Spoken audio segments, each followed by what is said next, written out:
Hello everyone, नमस्कार। पाता yes academy के इस यूट्यूब प्लेटफॉर्म में मैं आपका स्वागत करता हूं। जैसा कि आप सभी जानते हैं कि सीजीपीएससी मेंस टेस्ट सीरीज पात आईएएस एकेडमी का स्टार्ट हो चुका है और हम जो है हर एक टेस्ट का एक्सप्लेनेशन आपके सामने डिस्कस कर रहे हैं। इसी कड़ी में आज हम डिस्कस करने वाले हैं टेस्ट नंबर 4 का जो इंडियन हिस्ट्री वाला पार्ट है आपका। मॉडर्न हिस्ट्री सेक्शन के क्वेश्चंस को हम क्या करने वाले हैं, डिस्कस करने वाले हैं। तो शुरू करते हैं पहले क्वेश्चंस के साथ। ये टेस्ट आपका 9 मार्च 2025 को जो है कंडक्ट हो चुका है और हम बात करेंगे आपका एक्सप्लेनेशन की। ठीक है, पात आईएएस एकेडमी के जो मेंस टेस्ट सीरीज है उसकी खास बात यह है कि हम प्रॉपर एक्सप्लेनेशन हर एक क्वेश्चन का प्रोवाइड कराते हैं। तो उसी एक्सप्लेनेशन को हम क्या करने वाले हैं, आज डिस्कस करने वाले हैं। तो हमारे टेस्ट सीरीज का पहला क्वेश्चन ये कहता है, जो 2 मार्क्स का है, वो ये कहता है कि 1905 में बंगाल के विभाजन के क्या कारण थे। 2 नंबर के क्वेश्चन में आप ध्यान देंगे कि प्रश्न की डिमांड क्या है। प्रश्न की डिमांड यह है कि वो कारण पूछ रहा है, तो आपको कारण बताना है कि भैया आपके जो है ना प्रशासनिक कारणों से, मुख्य रूप से आपका क्या राष्ट्रवादी आंदोलन को कमजोर करने की रणनीति के रूप में हिंदुओं और मुसलमानों के बीच में मतभेद पैदा करने के लिए क्या किया गया, आपका बंगाल का विभाजन हुआ है। आपको पता है कि इसका क्या हुआ, एक व्यापक रूप से क्या हुआ, इसका विरोध हुआ है और 1911 को जो है अंग्रेजों को इससे मजबूरी में क्या करना पड़ा, वापस करना पड़ा। तो इन्हें आप क्या करेंगे, अपने शब्दों में लिखेंगे। अगर प्रश्न ये होता है कि विभाजन के आउटकम क्या है, क्या इसके रिजल्ट आए, परिणाम हुए, तो आप लिख सकते हैं भैया कि स्वदेशी आंदोलन हुआ था। ठीक है, तो इस तरीके से आप प्रश्नों को फ्रेम कर सकते हैं। इसके बाद अगर हम बात करें कि ब्रिटिश काल में हस्तशिल्प कला उद्योग के पतन के 2 प्रमुख कारणों का आपको क्या करना है, उल्लेख करना है। ठीक, तो पहले आप बताएंगे, भाई सीधा सीधा 2 बोल दिया तो आपको 2 बताना है। इसमें पहला यह है कि ब्रिटेन में औद्योगिकरण के बाद विदेशी बाजार का क्या हुआ है, आपका यहाँ पे जो है नुकसान हुआ। ठीक, उसके बाद आपका ये कह रहा है कि भैया कारखाना निर्मित माल की भरमार कारण भारत के आंतरिक बाजार का भी क्या हो गया, आपका नुकसान हुआ है। ठीक है, तो इस तरीके से आप क्या कर सकते हैं, बता सकते हैं कि भैया ब्रिटेन में क्या थी, भैया आपकी औद्योगिक क्रांति आई थी। औद्योगिक क्रांति होने के कारण जो वहां के जो रेडीमेड चीजें आ रही थी उसकी वजह से यहाँ पे भी जो है एक तो वहां का भी कारण हुआ और आपका आंतरिक बाजार को भी क्या हुआ, इसको नुकसान हुआ है। राइट, इसके बाद हम देखेंगे क्वेश्चन नंबर 3। क्रिप्स मिशन के क्या परिणाम थे। उस समय कारण पूछ दिया, परिणाम पूछ दिया, इस तरीके से प्रश्न बनेगा। का उद्देश्य द्वितीय विश्व युद्ध में ब्रिटेन के लिए भारतीय समर्थन क्या करना, हासिल करना था। ठीक, सीधा सीधा बात है भाई कि सेकंड वर्ल्ड वॉर चल रहा था उस टाइम पे, तो भारतीयों का क्या करना, सपोर्ट हासिल करना, इस मिशन का क्या था, उद्देश्य था। एक संघीय प्रणाली और आपका स्वशासन का प्रस्ताव रखा गया था, हालांकि इसे भारतीय नेताओं ने अस्वीकार कर दिया। क्यों अस्वीकार किया, क्योंकि उस समय भारतीय जो थे वो ये मांग कर रहे थे पूर्ण स्वराज की, पूर्ण स्वतंत्रता की। ठीक है, तो इसको पूरा करने में यह मिशन क्या था, विफल रहा था, क्योंकि इसकी डिमांड ये थी कि भैया आप पहले क्या करो, द्वितीय विश्व युद्ध में जो है ना ब्रिटेन के लिए जो है आप हमें समर्थन दो। ठीक, तो ये सीधा सीधा भैया क्या था कि परिणाम था। परिणाम आपको बताना पड़ेगा कि पूर्ण स्वतंत्रता की उनकी मांग को पूरा करने में क्या रहा, विफल रहा है। राइट, अब देखते हैं भाई क्वेश्चन नंबर 4। मैं एक एक वर्ड आपको इसलिए पढ़ रहा हूं ताकि आप नोट डाउन करके भी इस क्वेश्चंस को प्रैक्टिस कर सकते हैं कि भारतीय इतिहास के संदर्भ में दिल्ली दरबार के आयोजनों का उल्लेख करें। ठीक, तो 3 दिल्ली दरबार हुए, उनका आपको ईयर बताना है और क्या आउटकम है, कौन आया था, इतना डिटेल देना है। ठीक, तो पहले नंबर में आप देखेंगे भी 1877 में तो रानी विक्टोरिया को महारानी के रूप में क्या की गई, घोषणा की गई। फिर 1903 में आपके किंग एडवर्ड और अलेक्जेंडर को क्या मिला, उत्तराधिकार मिला। फिर 1911 में आपके किंग जॉर्ज 5, ठीक, जॉर्ज 5 का क्या हुआ, राज्य अभिषेक हुआ। और इस तरीके से 3 अलग अलग समय में क्या किया गया, आयोजित किया गया। ठीक, तो 2 नंबर का क्वेश्चन है। अगर आप 4 फैक्ट देते हैं, 4 फैक्ट बहुत सारे फैक्ट हो गए कि आपने क्या किया, 3 दिल्ली दरबार का ईयर ही बता दिया, कौन आया ये भी बता दिया। ठीक, इसके बाद आपका क्या है, क्वेश्चन नंबर 4। क्वेश्चन नंबर 4 ये कह रहा है, क्वेश्चन नंबर 5 पे कह रहा है कि भारतीय स्वतंत्रता आंदोलन में विनायक दामोदर सावरकर का क्या योगदान था। ठीक, तो आपको पता है भाई, जब भी हम वीर सावरकर की बात करते हैं तो आपका एक संस्था का नाम आएगा जिसका नाम आएगा आपका अभिनव भारत, इसका आप जिक्र कर सकते हैं। फिर वो यूके गए और इंडिया हाउस तथा फ्री इंडिया सोसाइटी जैसे संगठनों से जुड़े। ठीक, और उन्होंने जो बात लिखी थी कि भैया आपका भारतीय स्वतंत्रता संग्राम का इतिहास नामक इन्होंने क्या लिखा था, पुस्तक लिखा था। तो योगदान पूछा है, तो इस तरीके से आप क्या कर सकते हैं, फैक्ट को अरेंज कर सकते हैं। 2 नंबर के मार्क्स में आपके 4 फैक्ट्स की क्या होती है, रिक्वायरमेंट होती है। राइट, चलो अब हम देखते हैं क्वेश्चन नंबर 6। क्वेश्चन नंबर 6 कह रहा है भैया आपका स्थायी बंदोबस्त की प्रमुख विशेषताओं के बारे में लिखिए। 1793 में बंगाल में लॉर्ड कॉर्नवालिस द्वारा स्थायी बंदोबस्त की शुरुआत की गई थी। ठीक है, टाइम पीरियड क्या है 1793। ठीक, इसके पहले क्या चल रहा था, तो आपका इजारादारी सिस्टम चल रहा था। लॉर्ड कॉर्नवालिस आए 1793 में, क्या लेके आए भैया, स्थायी बंदोबस्त, यानी कि आपका जो है ना फिक्स्ड रिवेन्यू की बात की गई। इसमें रोल किसका है, तो इसमें आपका किसका रोल है, तो जमींदारों का रोल है कि इतना पैसा आपको फिक्स्ड अमाउंट जो है आपको ब्रिटिश सरकार को देना पड़ेगा। ठीक, जमींदार जो है वो क्या हो गए भैया, भूमि के मालिक बन गए, और किसानों से कर वसूलने के लिए क्या थे, वो जिम्मेदार थे, और अधिशेष राजस्व को वो अपने पास क्या कर सकते थे, रख सकते थे। यानी कि इतना फिक्स्ड अमाउंट आपको देना है, आप कैसे भी वसूलो और कितना भी वसूलो। मान लीजिए 50 रुपए आपको जमींदार को देना है, किसको, सरकार को। अगर वो उस किसान से 60 रुपए 65 रुपए भी वसूल रहा है, तो भी जो है बचा हुआ पैसा जो है जमींदार अपने पास रख सकता है। निश्चित राजस्व बोझ के कारण क्या हुआ, शोषण हुआ, क्योंकि किसी भी हाल में जो है शोषण हो गई होगा, कितना पैसा देना ही है। कई बार कैपेसिटी ज्यादा हो जाती थी, हम क्या सर्वे गलत कर लेते थे, तो होता यह था कि एक तरीके से शोषण होता था कि भी किसी भी तरीके से इतना पैसा तो आपको देना ही है। ठीक, प्रणाली का उद्देश्य तो यही था भाई कि स्थित आपका भैया कितना पैसा आएगा ही आएगा, इतना आपको क्या करना, प्राप्त करना। इसने किसानों के लिए कठिनाइयां पैदा की, और उच्च कराधान के कारण ग्रामीण अर्थव्यवस्था में क्या आई, गिरावट आई। ठीक, चलो इसके बाद हम बात करेंगे भारत में रेल विस्तार के नकारात्मक प्रभावों का क्या करें, उल्लेख कीजिए। तो भारत में रेलवे की शुरुआत औपनिवेशिक शासन में एक महत्वपूर्ण कदम था। भारतीय यात्री ट्रेन 1893 में बॉम्बे से थाने के बीच क्या की गई, शुरू की गई।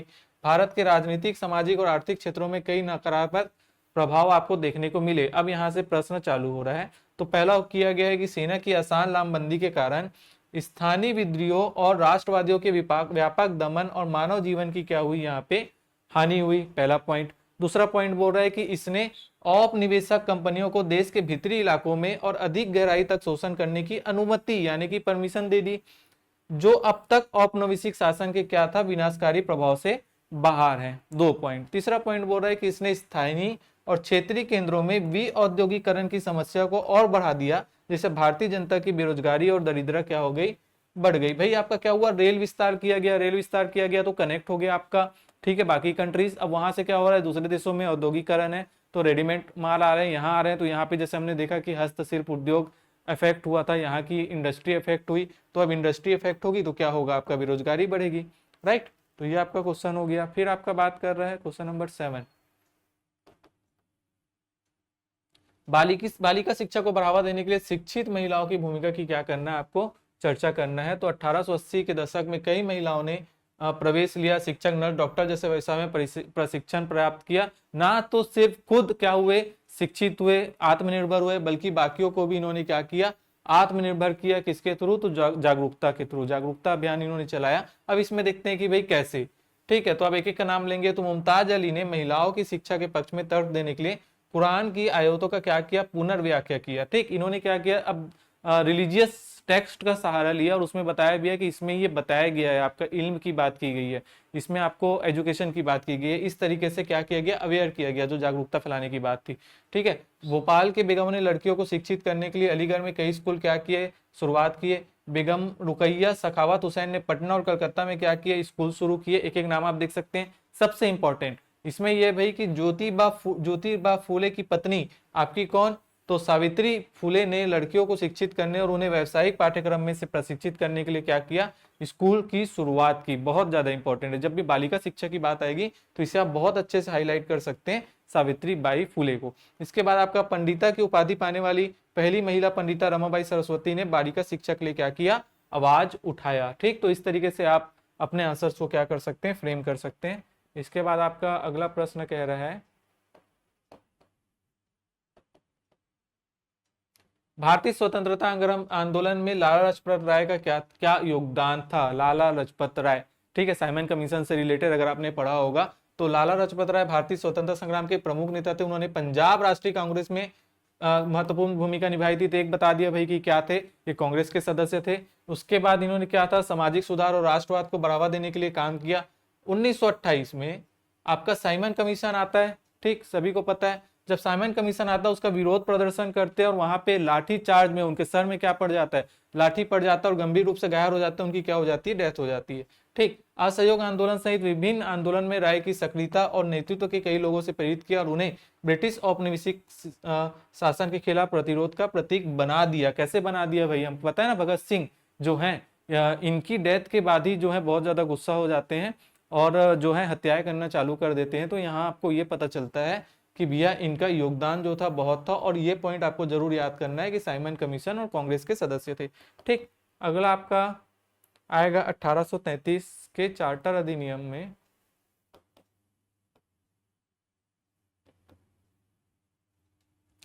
प्रमुख प्रावधानों की आपको क्या करना है, चर्चा करना है। 1793, 1813, 1833, 1909, 1919 आप पढ़े होंगे। तो इसमें ये बता रहे हैं कि चार्टर अधिनियम के मुख्य प्रावधानों को चर्चा करें कि क्या क्या प्रावधान किए गए। तो पहला ये बोल रहा है कि इसने भारत के गवर्नर जनरल को सभी ब्रिटिश क्षेत्रों का गवर्नर जनरल बनाकर शासन का क्या कर दिया, केंद्रीकरण किया। इस अधिनियम में भारत में ईस्ट इंडिया कंपनी के व्यापारिक एक अधिकार को क्या कर दिया, समाप्त कर दिया। जो ईस्ट इंडिया कंपनी का जो मोनोपोली था वो क्या हो गया, एक तरीके से इस अधिनियम के तहत क्या हो गया, समाप्त हो गया, जिससे निजी ब्रिटिश व्यापारियों को स्वतंत्र रूप से व्यापार करने की अनुमति मिल गई। अब क्या हो रहा है भाई कि और भी जो दूसरी कंपनियां हैं ईस्ट इंडिया कंपनी के अलावा जो विदेशी, वो भी अब भारत आके क्या कर सकते हैं, व्यापार कर सकते हैं। भारत में कंपनी के शासन को और 20 वर्ष के लिए बढ़ा दिया गया। ठीक, और बेहतर शासन सुनिश्चित करने के लिए सुधार पेश किए गए। इस अधिनियम में शिक्षा को बढ़ावा देने और कानूनी और प्रशासनिक सुधारों की शुरुआत करने में भी ध्यान केंद्रित किया, जिससे भविष्य के विकास की नींव रखी गई। यहाँ पे क्या हुआ, एजुकेशन को लेकर भी बात हुई। तो आपको क्या करना है, पॉइंट टू पॉइंट जितने प्रावधान है उसे आपको डिस्कस करना है। राइट, 4 नंबर कितने वर्ड का आता है भाई, 4 नंबर आपका होता है 60 वर्ड का। अब बात कर रहे हैं भाई कि भारत के स्वतंत्रता संग्राम में वर्नाकुलर प्रेस की भूमिका का परीक्षण आपको क्या करना है। पहला, वर्नाकुलर प्रेस ने राष्ट्रवादी विचारों को फैलाने और ब्रिटिश औपनिवेशिक शासन के खिलाफ जनमत जुटाने के लिए क्या किया, एक शक्तिशाली उपकरण के रूप में काम करके भारत के स्वतंत्रता संग्राम में महत्वपूर्ण भूमिका निभाई। अभी हमने ये बताया। अब पॉइंट करते हैं। ठीक है, वर्नाकुलर प्रेस एक्ट, जैसे ही आप नाम सुनते हैं आपको कौन याद आता है भाई, लॉर्ड रिटन, जिनका टाइम पीरियड 76 से 80 था, 78 में आया। फिर आपका क्या, लॉर्ड रिपन, जिन्होंने इसको क्या किया था, रिपील किया था। तो ये आपको पता होगा। ठीक है, तो इसका अब देखते हैं भाई है क्या। ठीक, तो इसका जो है किस लिए लाया गया, तो भारतीय प्रेस को नियंत्रित करने के लिए लाया गया। वर्नाकुलर माने कि आपका क्या, लोकल लैंग्वेज, तो जनता तक बहुत जल्दी से स्प्रेड हो रहा था। तो इसको एक्ट लाकर इस माध्यम से क्या किया जा रहा था कि इसको रोकने की कोशिश की गई थी। तो है क्या, इसको एक एक पॉइंट करके समझते हैं। पहले सेंसरशिप में बोल रहा है कि अधिकारियों को राजद्रोही या आपत्तिजनक माने जाने वाले समाचार पत्रों को जब्त करने की क्या दी गई, अनुमति दे दी गई। ठीक, कि अब अधिकारी क्या कर सकते हैं, सीधा सीधा जब्त कर सकते भाई, अगर उनको लगता है कि वो किसी प्रकार का राजद्रोही वाला कार्य कर रहे हैं। ठीक, तो अधिकारों को क्या मिल गया, एक तरीके से पावर मिल गया। अगला बोल रहा भी है लाइसेंसिंग, सख्त लाइसेंसिंग आवश्यकताओं को लागू किया, जिससे नए प्रकाशनों को पर उभारना मुश्किल हो गया। भाई अब क्या हो रहा है भाई कि अब किसी का जब्त कर दिए, अब कहने में हम अलग नाम से बनाएंगे, और कोई ऑर्गेनाइजेशन आके कह रहा है कि भाई हम क्या करेंगे, न्यूज़पेपर बनाएंगे, मैगजीन जारी करेंगे। तो अब इतना आसान नहीं रह गया था। अब क्या कर दिया, लाइसेंस को इतना टफ कर दिया गया ताकि जो है ना नए लोग आके जो है क्रांतिकारी आंदोलन के लिए जो है लोगों को जागरूकता फैलाने का काम ना कर सकें। ठीक, इसके बाद आपका क्या है, जुर्माना और कारावास। तो अधिनियम का उल्लंघन करने वाले पत्रकारों और प्रकाशकों के लिए जुर्माना और कारावास जैसे दंडात्मक उपाय यहाँ पे किए गए। ठीक, कि भाई जो अधिनियम है अगर आप उसका उल्लंघन करते हो, एक तो अधिनियम आ गया, उसके बाद अगर उल्लंघन किए तो कुछ तो प्रावधान होगा, तो इसके लिए जुर्माना और कारावास के लिए भी बात की गई। इनकी भूमिका क्या है, तो इनकी भूमिका है आपका कि अंग्रेजों द्वारा भारतीय भाषा के समाचार पत्रों को नियंत्रित करने के लिए पेश किया गया था, जो मैंने अभी आपको बताया, क्योंकि उन्हें डर था कि इससे जनता की भावनाओं पर असर पड़ सकता है। हालांकि प्रतिबंधात्मक उपायों के बावजूद स्थानीय प्रेस का विकास जारी रहा और उसने कई महत्वपूर्ण भूमिका निभाई। इसके बाद अगर हम बात कर रहे हैं कि राष्ट्रीय विचारों का प्रसार, तो राष्ट्रीय विचारों का प्रसार की बात है, तो अब आपको थोड़ा सा फैक्ट देना है कि जैसे केसरी जो मराठी में आया था, समाचार सुधावन बंगाली में, स्वदेश मित्रन तमिल में, ऐसे आप क्या कर सकते हैं, फैक्ट दे सकते हैं। फिर बात हो रही है जनता को संगठित करना। मैं आपको पूरा पढ़ के इसलिए बता रहा हूं ताकि आप समझ पाओ कि लिखना कैसे है। ठीक, अभी एक्सप्लेन करेंगे तो वीडियो लंबी हो जाएगी, तो हमने किस तरीके से एक्सप्लेनेशन दिया है। अब मैं हेडिंग बताऊंगा, तो आप हेडिंग देख के अपने वर्ड्स में भी क्या कर सकते हैं, लिख सकते हैं। ठीक, सुधार और प्रतिरोध की आवाज, सांस्कृतिक पुनरुत्थान, इस तरीके से आप क्या कर सकते हैं, हेडिंग बना सकते हैं। राइट, अगला प्रश्न है हमारा, देखो फिर से अब जैसे हमने 1813 वाला देखा था चार्टर एक्ट, अब हम देख रहे हैं भैया कि 1909 1919 के सुधारों के प्रभाव पर हमको क्या करना है, विश्लेषण करना है। तो आप पहले बताएंगे डिटेल की भाई सुधार हुआ, ठीक है, इसका उद्देश्य क्या था, तो राजनीतिक मांगों को क्या करना, संबोधित करना, एड्रेस करना, भारत में बढ़ती अशांति को नियंत्रित करना। तो इसको क्या नाम दिया गया, तो 1909 को दिया गया आपका मॉर्ले मिंटो सुधार, ठीक, इसको दे दिया गया आपका मॉन्टेगू चेम्सफोर्ड। आपका मिंटो और चेम्सफोर्ड कौन है, तो आपके आपके क्या है, आपके वॉइसरॉय, ठीक। तो ये आपके आ गए के रूप में जाना जाता है। इसके बाद बोल रहा भैया कि 1909 के मार्ले मिंटो सुधार के बारे में बात करें तो जिन्हें मार्ले मिंटो सुधार के रूप में भी जाना जाता है ने सीमित चुनावी सुधार पेश किए और विधान परिषद में भारतीय प्रतिनिधित्व में वृद्धि की। एक पॉइंट कि भारतीय जो है रिप्रेजेंटेटिव यहाँ पे क्या हो गए, बढ़ गए। उसके बाद ये बड़ा इंपॉर्टेंट है, जो सबसे ज्यादा विवादित रहा वो ये रहा कि पृथक निर्वाचन मंडल, मुसलमानों को पृथक निर्वाचन मंडल दिए गए जिससे उन्हें अपने प्रतिनिधि चुनने की अनुमति मिली। इससे सांप्रदायिक विभाजन के क्या हो गए, बीज बो गए। ये वो शुरुआत थी जहाँ पे अंग्रेज हमको अलग अलग देखना चालू किए, मुसलमानों को और हिंदुओं को, और कहा गया कि मुसलमानों के लिए अलग से क्या दिया जाएगा, तो निर्वाचन मंडल किया जाएगा। तो आप ये इस तरीके से फ्रेम कर सकते हो, विश्लेषण करना है आपको। आप बता रहे हो भाई ये हुआ, लेकिन इसका आउटपुट क्या आया, इसका आउटपुट ये आया कि सांप्रदायिक विभाजन क्या हो गए, कि बीज यहाँ पे जो फाउंडेशन है वो यहाँ पे क्या हो गया, बोया गया। उसके बाद आपका क्या हो रहा है भाई कि परिषद का क्या किया गया, विस्तार किया गया। आप बता सकते हो कि पृथक निर्वाचन की शुरुआत फुट डालो और राज करो की नीति के रूप में देखा गया, जिससे स्वतंत्रता के लिए एकीकृत संघर्ष क्या हो गया, कमजोर हो गया। अब बात करते हैं 1919 की। तो 1919 जिसे हम क्या कहते हैं, मॉन्टेगू चेम्सफोर्ड रिफॉर्म कहते हैं। इसमें क्या है भाई, विश्व युद्ध के बाद बढ़ती अशांति को क्या करना, संबोधित करना, एड्रेस किया गया। इसके बाद कह रहा है भैया आपका द्वैत शासन, तो प्रांतों में शासन की दोहरी प्रणाली शुरू की गई, विषयों को हस्तांतरित और आरक्षित श्रेणियों में क्या किया गया, विभाजित किया गया। द्विसदनी विधानमंडल की बात करें तो केंद्रीय स्तर पर द्विसंधीय विधानमंडल की क्या की गई, स्थापना की गई। विस्तारित मताधिकार की बात करें तो वोट देने के लिए पात्र भारतीयों की संख्या में वृद्धि हुई, हालांकि अभी भी आबादी के एक छोटे से हिस्से तक सीमित है। इन सुधारों ने स्वशासन की दिशा में एक महत्वपूर्ण कदम उठाया, लेकिन भारतीय आकांक्षाओं से कम इनकी भूमिका थी। द्वैत शासन प्रणाली की जटिलता और सीमित स्वायत्तता की आलोचना की गई, कि किस तरीके से कॉम्प्लेक्स था भाई कि कौन लड़ सकता है किस क्षेत्र में और कौन वोट कर सकते हैं। इसके बाद बोल रहा है कि असंतोष के कारण 1920 में सहयोग आंदोलन क्या हुआ, शुरू हुआ। ठीक, टाइम पीरियड क्या है, 1919 1920 क्या है आपका असहयोग आंदोलन। तो कहीं ना कहीं इसका एक क्या था, आउटकम था। ठीक, तो आप इस तरीके से लिख सकते हो, लास्ट में आप कंक्लूड कर सकते हो भाई 1909 के सुधारों में सांप्रदायिक विभाजन और 1919 के सुधारों में आंशिक स्वशासन ने भारतीय नेताओं को पूर्ण स्वतंत्रता की मांग करने के लिए क्या कर दिया, प्रेरित कर दिया। अब तक ये समझ में आ गया था 1919 आते तक कि अब क्या हो रहा है। अब जो है उस समय बहुत सारी घटनाएं भी हुई थी, जलियांवाला बाग हुआ था, ठीक है, रॉलेट एक्ट आया था, खिलाफत मूवमेंट चल रहा था, तो यहाँ पे बहुत सारी चीजें हो भी रही थी और इस चीज समझ में आ गई थी कि अब जो है ना अंग्रेजों से ज्यादा उम्मीद रखना बेकार है। अब हमें क्या करना है, पूर्ण स्वतंत्रता की मांग के लिए क्या करना है, अब रेडी होना है। राइट, तो ये आपका हो गया।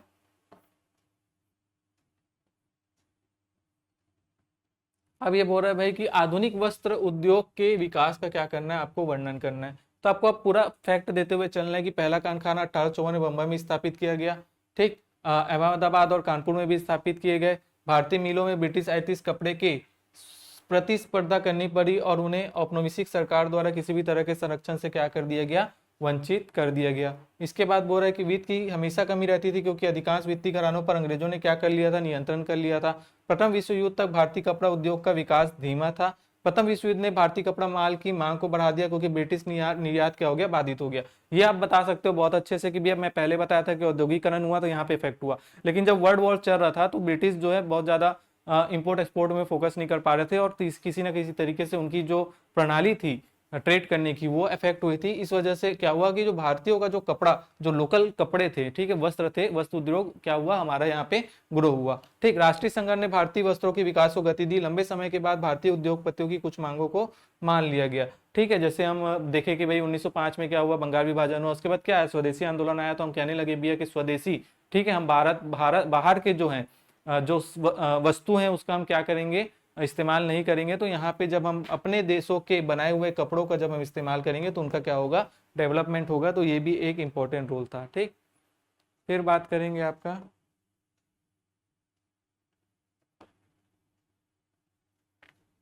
महिलाओं की क्या भूमिका थी, तो आपको पता है भाई, कल्पना दत्त और प्रीति लता वाडेकर की आप बात कर सकते हैं यहाँ पे, जो इसका संबंध किससे है, तो आपका चटगांव शस्त्रागार छापे के संबंध है। ठीक, इसके बाद आप बीना दास के बारे में बात कर सकते हैं, जो कि बंगाल की गवर्नर जैक्सन की हत्या का इनके द्वारा क्या किया गया था, प्रयास किया गया था। ठीक, अब योगदान की बात करें तो इसमें आपका एक नाम आप पढ़ेंगे, भिकाजी कामा।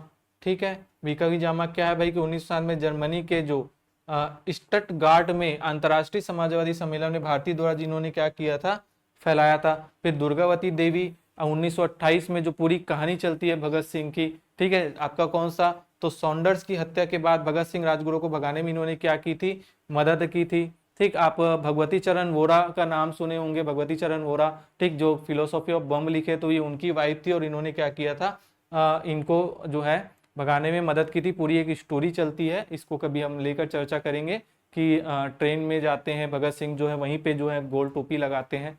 ठीक, तो ये पूरी कहानी है। अभी हम देखेंगे भैया कि वकालत और लामबंदी में दो और महिलाओं का नाम है, जिसमें आपका सरोजनी नायडू। ठीक, आपको पता है कि भाई ये क्या थी, आपकी भारतीय कांग्रेस की पहली महिला क्या थी, अध्यक्ष थी। उसके बाद आपका कौन आएगा, तो उषा मेहता। ठीक है, इनको क्या किया जाता है, कांग्रेस रेडियो के नाम से भी जानी जाती है। भारत छोड़ो आंदोलन के दौरान ये क्या थे, संदेश फैलाने और प्रतिरोध की भावना को जीवित रखने में इन्होंने महत्वपूर्ण भूमिका क्या की थी, निभाई थी। ठीक, अब हम देखेंगे नेक्स्ट।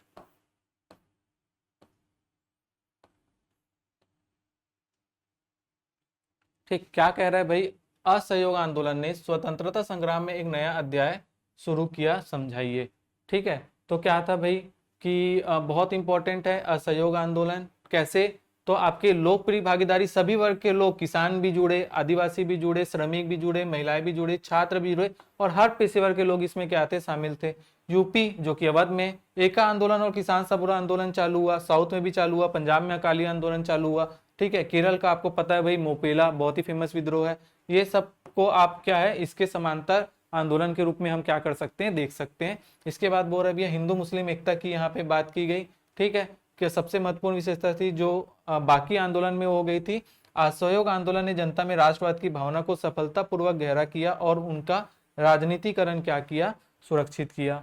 अब हम देखेंगे नेक्स्ट है आपका, औपनिवेशिक काल के दौरान भारतीय समाज पर ब्रिटिश शिक्षा नीतियों के प्रभाव पर क्या करें, आप आलोचनात्मक परीक्षण करें। ठीक है, आपको यहाँ पे क्या करना है, अगर लग रहा है क्रिटिसाइज करने की जरूरत है तो आपको क्रिटिसाइज करना है, आलोचनात्मक क्या करना है, यहाँ पे परीक्षा करना है। तो पहले आप क्या बताएंगे, ब्रिटिश शिक्षा नीति बताएंगे कि कैसे 1813 के चार्टर अधिनियम, हम अभी बात कर रहे थे, ठीक, शिक्षा की बात की थी।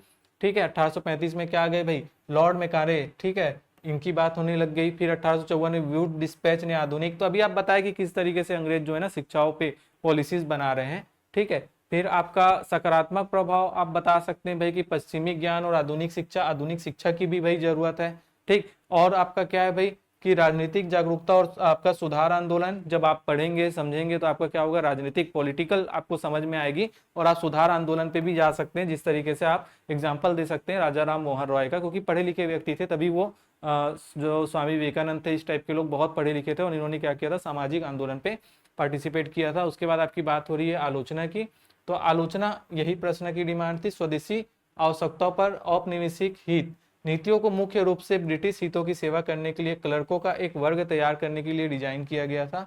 स्थानीय भाषाओं और स्वदेशी ज्ञान प्रणालियों की अपेक्षा ना पारंपरिक शिक्षा को खत्म कर दिया। यहाँ पे ये हुआ कि भाई वो चाहते थे अंग्रेज कि हमको एक क्लर्क लेवल का ना पढ़ा लिखा मिल जाए, जिससे हम इस टाइप के काम करा पाए। इनका मकसद लोगों की सेवा करना नहीं था कि लोग पश्चिमी शिक्षा ज्ञान करके ऑफिसर बन जाए, ये बन जाए। वो क्लर्क लेवल का अधिकारी चाहते थे और ये चाहते थे कि ये ना अपने ट्रेडिशन से, अपना जो कल्चर है, अपना लैंग्वेज, इससे दूर हो जाए। ठीक, दूसरा ये भाई कि सीमित पहुंच थी। ठीक है, शिक्षा भी बहुसंख्यक आबादियों की पहुंच से बाहर था। 1911 तक साक्षरता दर बहुत कम थी।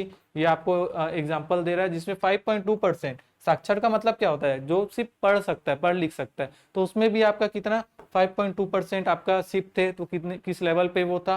और सांस्कृतिक अलगाव को मैंने आपको बताया भाई कि आपका क्या हुआ कि भाई जो बच्चे जो पढ़ लिख रहे थे उनका क्या हो गया था, एक तरीके से सांस्कृतिक अलगाव हो गया था। ठीक, पूरा बताना मुश्किल है, मैं बस आपको बता रहा हूं कि इस तरीके से प्रश्न था, आपका दिमाग खुलेगा कि ऐसे प्रश्न आते हैं एग्जाम में, सीजीपीएससी में भी, और आंसर को हमको इस तरीके से फ्रेम करना है।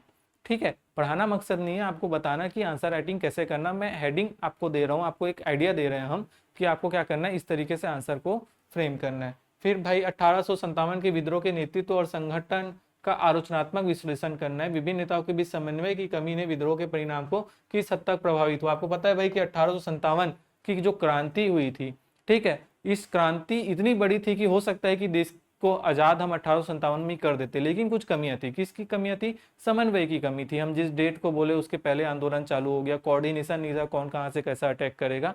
तो ये कमी को हमको बताना है कि भैया कि ये कितना बड़ा आंदोलन था जो किस हद तक क्या हुआ, प्रभावित हुआ। तो पहले आप हल्का सा नेतृत्व बता सकते हो भाई अलग अलग जगह, ताकि कहानी समझ में आए कि दिल्ली में बहादुर शाह जफर, झांसी में रानी लक्ष्मीबाई, कानपुर में नाना साहेब, तात्या टोपे, फिर बेगम हजरत महल आपके कहाँ पे, तो लखनऊ में, ये आप बता सकते हो। उसके बाद अब आप पॉइंट कर दोगे। ठीक है, पॉइंट में ये है भाई कि केंद्रीय के नेतृत्व का क्या था, अभाव था। ठीक, हर क्षेत्र के अपने नेता थे, सेंट्रल लेवल पे किसी जो है नेता को बात नहीं की गई थी जहां से एक प्रॉपर चैनल के रूप में मैसेज चले जाए, जो ऊपर से मैसेज गया उसको सब फॉलो कर रहे हैं, ऐसा कुछ नहीं था। दूसरा ये कि उद्देश्य अलग अलग था। ठीक, आपका क्या था कि भाई जो, ठीक है, क्या कह रहा है कि अलग अलग थे। कुछ लोग ब्रिटिश पूर्व शासकों की बहाली चाहते थे, जबकि अन्य व्यापक सामाजिक परिवर्तन चाहते थे। तो अलग अलग था। 1857 में आपको पता है कि भाई कुछ रिलीजियस कॉज भी था, कुछ अलग अलग तो लोग थे, तो आए तो साथ थे, लेकिन जब पर्पस ही अलग अलग था, इस वजह से जो है कोऑर्डिनेशन में क्या हुआ, एक तरीके से दिक्कत हुआ। फिर आपकी बात हो रही है क्षेत्रीय अलगाव की। क्षेत्रीय अलगाव के बाद आपका बात कर सकते हैं क्षेत्रीय अलगाव। अब बता सकते हो भाई कि परिवहन मार्गों में ब्रिटिश नियंत्रण ने प्रभावी समन्वय को क्या कर दिया, रोक दिया, कनेक्शन को डिस्कनेक्ट कर दिया। फिर आपका विलंबित संचार की आप बात कर सकते हैं। क्षेत्रीय असमानता बहुत इंपॉर्टेंट है। ठीक, इस तरीके से आप हेडिंग बना सकते हैं कि समन्वय की कमी का प्रभाव क्या हुआ, स्थानीय प्रयास, असंगत रणनीतियां और आंतरिक प्रतिद्वंदता आप बता सकते हैं। इसको मैं थोड़ा सा पढ़ देता हूं कि नेताओं के बीच हितों के टकराव ने विद्रोह को और कमजोर कर दिया। 1857 के विद्रोह ने के नेतृत्व और संगठनात्मक कमियों ने इसकी सफलता को गंभीर रूप से बाधित किया। खंडित कमांड संरचना और एकीकृत रणनीति की कमी ने अंग्रेजों को विद्रोह को कुशलतापूर्वक दबाने की अनुमति दी। यद्यपि इस विद्रोह ने अपार वीरता और औपनिवेशिक शासन के विरुद्ध व्यापक असंतोष प्रदर्शित हुआ, लेकिन इसके नेताओं के बीच समन्वय कमी इसकी विफलता के प्रमुख कारणों में से एक थी। अब हमने क्या कर दिया भैया, एक तरीके से कंक्लूड कर दिया कि लोग अंग्रेजों से मुक्ति चाहते थे, जबरदस्त विद्रोह हुआ, लोग लड़ने के लिए तैयार थे, लेकिन समन्वय की कमी के कारण जो है मकसद में हम क्या नहीं हो पाए, सफल नहीं हो पाए। तो आई होप आपको हल्का सा तो समझ में आया होगा कि मेंस आंसर राइटिंग किस तरीके से की जाती है। अगर आप टेस्ट सीरीज में पार्टिसिपेट करना चाहते हैं, इससे रिलेटेड जानकारी चाहते हैं, तो आप इस नंबर पे कॉल करें 9111922922 में कॉल करके आप जो है ना मेंस टेस्ट सीरीज से रिगार्डिंग जो है इंफॉर्मेशन ले सकते हैं। अभी कुछ टेस्ट ही हुए हैं, अगर आप चाहें तो अगले राउंड के लिए भी अपीयर हो सकते हैं। तो मिलते हैं जल्दी अगले किसी वीडियो में। जय हिंद, जय भारत, जय जोहार।